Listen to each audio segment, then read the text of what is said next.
inviting me to speak. It's very difficult if we haven't had a chance to coordinate our talks. There's a lot of overlap, and so I had to pull some of my slides out, and I realized also that I pulled a few too many. So the topic is really from the early detection to the diagnosis. It looks like two steps here, but there is a long path between the two.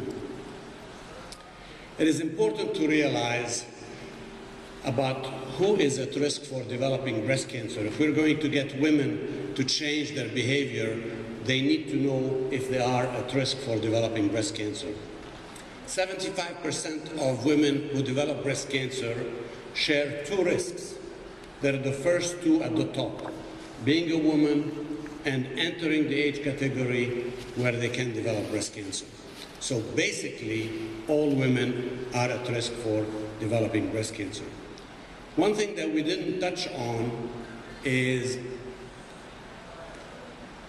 what is the age distribution of cancer. In the United States, approximately 18% of women who develop breast cancer are between the ages of 40 and 50. And then between 50, 60, 60, 70, 70, 80, they're about 20% each. And after age 80, the incidence of breast cancer goes down. It's important to keep that in mind because that's where we derive our recommendations. So I said being a woman, that's the most important risk factor for women for the development of breast cancer.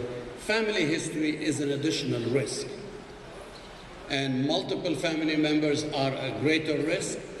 And often we think about genetic inheritance, وراثة.